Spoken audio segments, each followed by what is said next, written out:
Hi everyone, I'm Gloria Mondragon. I'm a teacher in training of English in secondary education, and today we are going to talk about the comprehension and production of the language in a brain plane.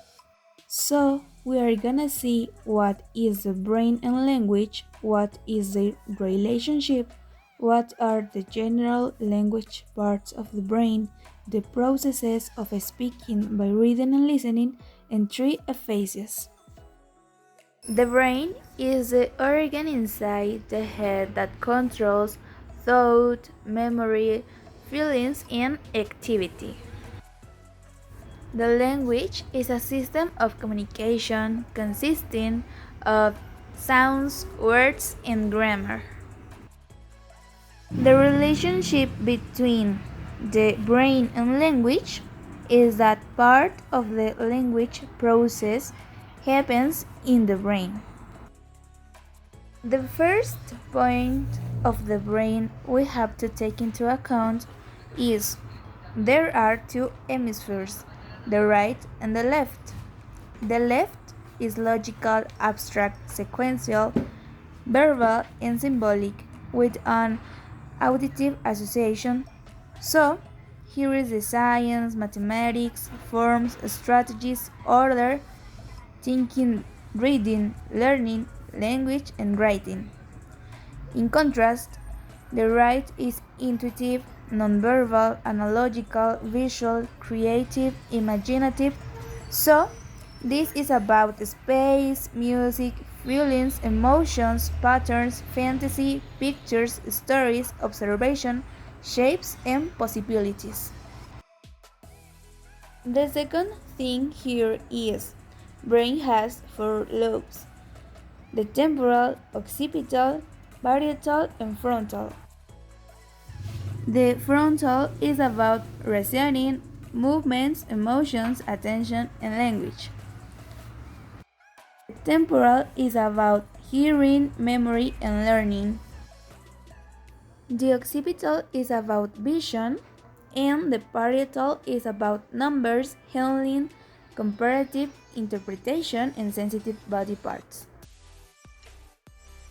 Knowing that information, the third point here are the parts of the brain for the language production. Those parts are Broca's area, Wernicke's area, primary visual cortex, primary auditory cortex, angular gyrus, arcuate fasciculus, and motor cortex. And the last one is divided on primary motor cortex, premotor cortex, and supplementary motor area. The primary visual cortex location is the medial aspect of the occipital lobe, and its function is receiving segments and integrating visual information.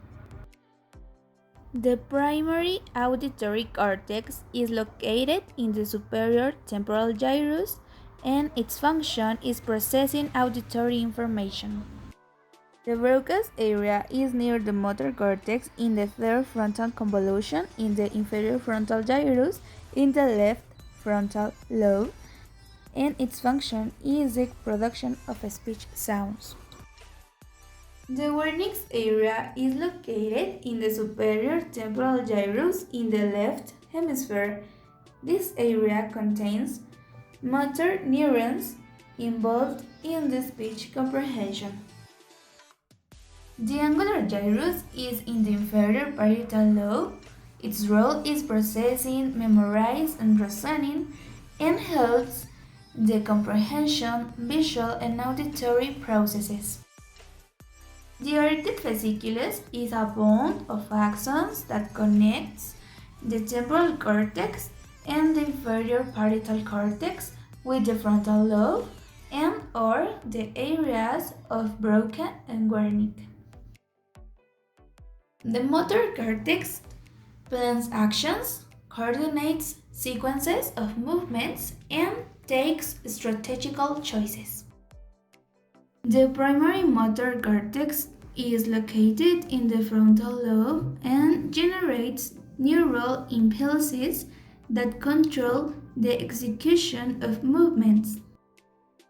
The premotor cortex is in the frontal lobe, and its primary function is to assist the integration of sensory and motor information of an action performance.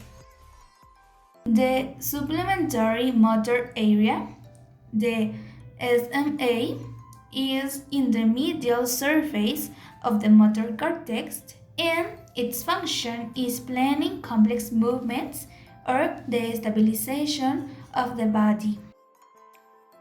Now, let's talk about hearing, understand, speaking, and reading, understand, speaking processes.